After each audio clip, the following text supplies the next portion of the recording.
What happens when a prison gives up pretending? When even the facade of purpose disappears? When wings built for discipline dissolve into dust and men are left to rot in silence behind crumbling doors? At HMP Rochester, that question isn't hypothetical, it's daily life. This isn't a Category A fortress, it's a Category C resettlement prison in Kent, designed for low-risk offenders serving shorter sentences. But what the inspectors found was not a place preparing men for release. It was a prison where neglect has become operational policy. During the 2024 inspection, the jail held 706 prisoners across a mix of antiquated and newer units. The oldest buildings, inherited from their time as a borstal, were never intended for long-term adult incarceration. Now they house men locked in their cells for 22 hours a day, surrounded by decay, broken windows, rotting frames, and rooms permanently soaked in damp. Some of these cells don't even meet the basic standards of human habitation, the kind of places that make you sicker just by breathing inside them. And what of safety? 1 in 4 prisoners said they felt unsafe, not just once, routinely. Violence was rising. Tensions on the wings were boiling over due to debts, drugs, and sheer boredom. The incentive scheme, designed to reward good behavior, was almost completely absent. Everyone was lumped into the same level of indifference, whether they were violent or compliant. Governors gave up trying to motivate change. They simply managed stagnation. Staffing was chaotic. Many officers were new, untrained, and in some cases visibly afraid. They struggled to enforce basic rules. Some wings had no officer presence for hours. When fights broke out, responses were slow. On one occasion, a man bled from a head wound for nearly 30 minutes before medical assistance arrived. This wasn't a lapse. This was normal. Drugs were everywhere. Despite claims of security crackdowns, there was open acknowledgement among both staff and prisoners that substances like spice, crack cocaine, and illicit buprenorphine were circulating constantly. Drones had become a routine delivery system. One prisoner told inspectors, "It's easier to get high than to get a haircut here." Living conditions in the wings were bleak. The jail is split between 2 main areas: the newer units, referred to as the residential blocks, and the older, rotting wings that hadn't seen proper refurbishment in decades. On the latter, showers were mold-infested, mattresses were stained, some prisoners were still using buckets because of faulty plumbing. Rats and cockroaches were routinely spotted in communal areas. In one report, a prisoner described waking up to find a dead mouse next to his pillow. Education, supposedly a cornerstone of rehabilitation, was collapsing. Classrooms sat empty. Teachers were present, but prisoners weren't escorted. The few who did attend were often handed generic worksheets and left unsupervised. There was no curriculum continuity, no meaningful feedback. In one workshop, vocational instructors had no tools, literally, a woodwork program with no saws, a painting class with no brushes. Prisoners with learning difficulties or mental health needs were virtually abandoned. The prison's own neurodiversity register was out of date. Support staff were overworked.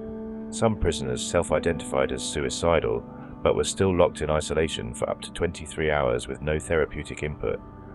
ACOCT reviews, critical safety checks for those at risk of self-harm or suicide, were often brief and without clinical involvement. One man had 11 ACCT reviews in 8 days, none longer than 4 minutes. Healthcare overall was in disrepair. Wait times for dental treatments stretched beyond 3 months. Mental health referrals were being triaged by overburdened nurses. Medication queues ran late into the night due to staff delays. Some prisoners were left without pain relief altogether because their prescriptions had not arrived from pharmacy. Others described being denied medication for chronic conditions due to administrative backlog. Employment inside the jail was a joke. There were barely enough work placements for a third of the population. Many of those who wanted to work couldn't, because the system couldn't organize unlock.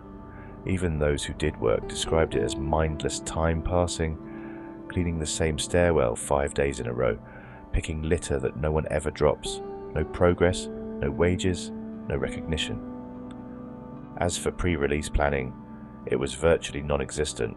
Personal officers were never seen. Sentence plans were outdated or missing. Of the prisoners due for release in the coming month, nearly half hadn't completed any kind of reintegration program. Some had no confirmed accommodation. Some didn't even know who their offender manager was. One man was released to homelessness with £46 and no contact number for probation. There was no sense of direction, no attempt to fix the culture. And yet, perhaps the most disturbing finding was the tone of resignation from staff. Inspectors noted that many staff expressed frustration, not at the prisoners, but at their own inability to do anything meaningful. They didn't feel like officers, they felt like wardens of decay. HMP Rochester isn't chaotic by accident, it's a symptom of long-term abandonment.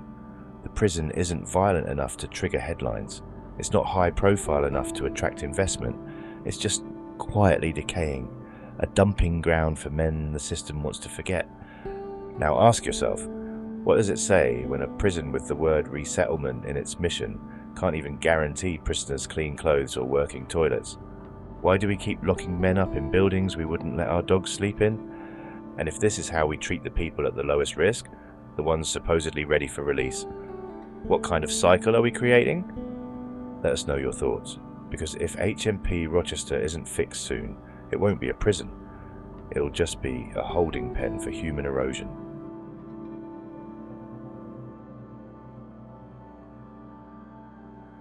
Qazi Islam, a convicted terrorist once radicalized by notorious hate preacher Anjem Chowdhury, has been cleared by a jury of wielding a makeshift weapon, a sharpened toilet brush, during a protest at HMP Rochester, where he was serving time for plotting to carry out a Lee Rigby-style beheading attack. Mr. Islam, now 26, was previously jailed in 2015 for preparing acts of terrorism. He targeted a vulnerable man with Asperger's, coercing him into buying bomb-making materials and encouraging him to carry out a murderous plot against British soldiers. He was caught before the plan could be enacted and was handed an 8-year sentence after being found guilty at the Old Bailey. While serving his sentence at HMP Rochester in Kent, Mr. Islam staged a protest on 24th May 2022, climbing a wall within the prison grounds and covering his face with a makeshift mask. During the standoff, he held a sharpened toilet brush in one hand and issued demands to be transferred to a non-racist prison. According to the prosecution, he ignored repeated commands from officers to come down and stated he was ready for war. The incident was captured on CCTV and documented by staff. Prosecutor Ferial Ertan told Southwark Crown Court that Islam sharpened the end of the brush to fashion a crude weapon and used it to make a statement during his protest. 2 prison officers challenged him, but he refused to engage with them and continued to brandish the object from his elevated position. However, Mr. Islam denied that he intended to use the brush as a weapon. He admitted to holding the item but claimed it was only for self-defense and insisted he never posed a real threat to prison staff. He argued that his actions stemmed from a deep frustration with what he described as racial discrimination within the prison and the alleged failure of authorities to relocate him despite formal requests. "It was my only option," he reportedly told police, claiming previous complaints about racism and mistreatment had been ignored. After hearing evidence, the jury found Mr. Islam not guilty of possessing an offensive weapon in prison. The verdict means that, despite his terrorist history and the threatening nature of the protest, the court accepted that the sharpened object did not meet the threshold of a weapon in this case, or at least that Islam had not intended to use it aggressively. Mr. Islam's earlier conviction remains a chilling example of homegrown radicalization. He was only a teenager when he came under the influence of Mr. Chowdhury's banned Al-Muhajirun network in the wake of Soldier Lee Rigby's murder in 2013. He became obsessed with extremist ideology, downloaded graphic ISIS propaganda, and immersed himself in jihadist literature and bomb-making tutorials. His original plot involved persuading his vulnerable acquaintance, Harry Thomas, to carry out an attack. Mr. Islam instructed Thomas to obtain ingredients for a pipe bomb, and to watch Islamist beheading videos as motivation. Fortunately, the plan was intercepted before any lives were lost. While Mr. Islam has now been cleared in this latest case, the incident underscores how high-risk inmates with extremist backgrounds continue to present complex management challenges within the UK prison estate, especially in cases where mental health, ideology, and alleged institutional tensions collide. For prison officers, even small incidents involving known extremists can escalate quickly, and what begins as protest can rapidly spiral into confrontation. As of now, Mr. Islam remains in custody, and the debate continues over how best to manage convicted terrorists behind bars, particularly when claims of racism, protest, and security come together in an environment already stretched to its limits.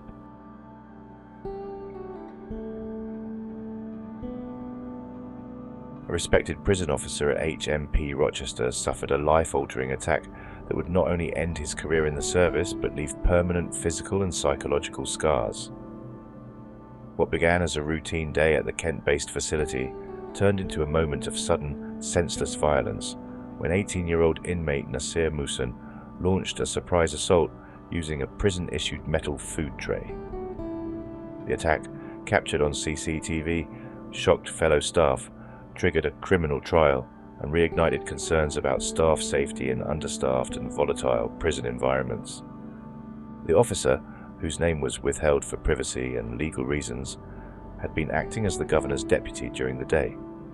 He was known among staff and prisoners alike as professional, experienced, and respected, someone who had weathered the daily risks of prison life without ever showing fear or resentment, but none of that preparation could have predicted what took place when he approached Mr. Musan's cell that afternoon.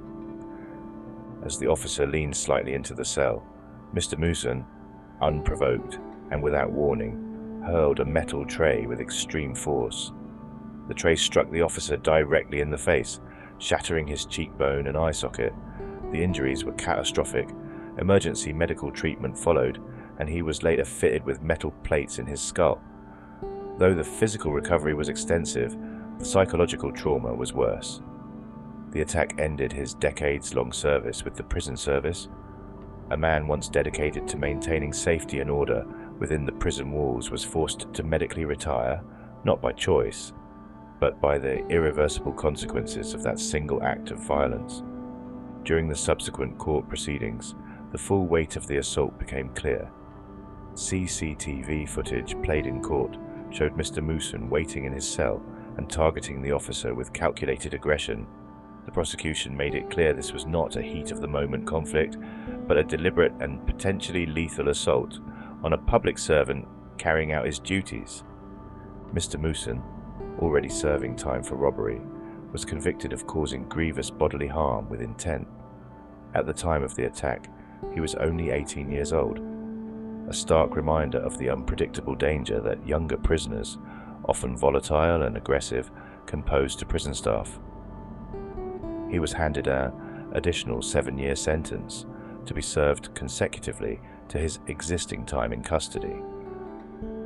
The judge described the attack as a cowardly and brutal act that had devastating consequences for the victim and his family. The aftermath of the incident rippled far beyond the courtroom. Colleagues of the injured officer spoke of their own growing fear for safety in prisons increasingly plagued by violence, overcrowding, and short staffing. HMP Rochester, like many UK prisons, has long struggled with these challenges. The attack served as a rallying cry for stronger protections for staff, better mental health screening for inmates, and more robust infrastructure to prevent the use of everyday items, like food trays, as weapons. The officer later spoke of the anguish he felt not just over his injuries, but over being pulled away from the career he had dedicated his life to. "I didn't get to leave on my own terms," he was quoted as saying.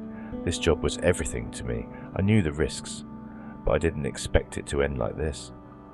For many, his story became a symbol of what's at stake for prison staff across the UK. The thin line they walk between authority and vulnerability, duty and danger. The pain of losing a career built on service is immense, but the deeper injury is in knowing that it came not through accident or error, but through an intentional act of violence from someone he was entrusted to manage. The incident at HMP Rochester is now one of several flashpoints used in national discussions around prison reform, highlighting the urgent need to prioritise staff safety. It's a reminder that for every high-profile inmate incident or policy announcement, there are frontline officers living the reality and sometimes paying the highest price for it.